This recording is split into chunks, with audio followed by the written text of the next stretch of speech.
Bernie Sanders just dropped a truth bomb, and 90% of people are misreading it. You're still waiting for trickle-down AI while the rich are locking in permanent advantage.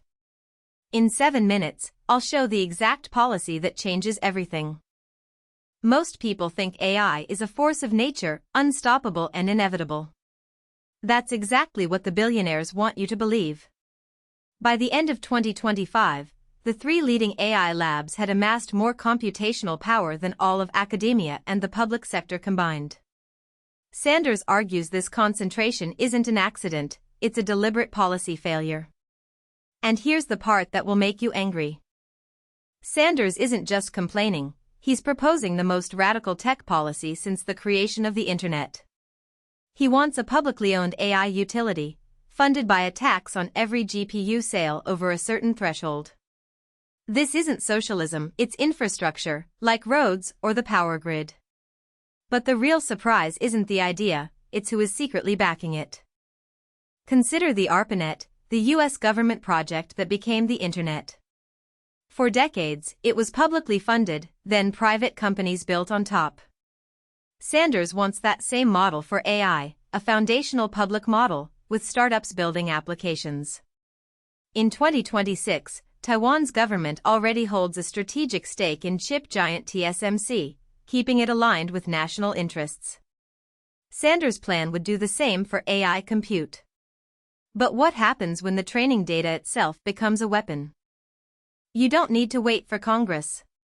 Here's how to hedge your own future against the billionaire AI takeover. Start by shifting your workflows to open-weight models. The latest Llama release is already competitive on reasoning tasks and costs a fraction of closed APIs. Use decentralized compute networks like Golem or Akash to break free from cloud monopolies. But this only works if enough people do it, and the next section explains why speed matters. Here's where it gets dangerous. The biggest AI companies are now writing the very regulations that Sanders is fighting against. In 2025, leaked emails showed a major AI firm drafted sections of the EU AI Act's implementation guidelines, a classic regulatory capture move. These companies are lobbying to classify their own models as critical infrastructure, locking in their dominance. And this sets up a 2026 confrontation that most people haven't even noticed. In November 2026, 3 states, California, Texas, and New York, will vote on AI sovereignty laws.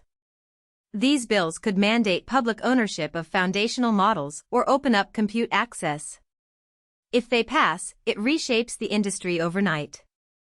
If they fail, the concentration race accelerates. The question isn't whether you'll be affected, it's whether you'll still have a voice. If you want to stay ahead of the billionaire's playbook, subscribe and hit the bell.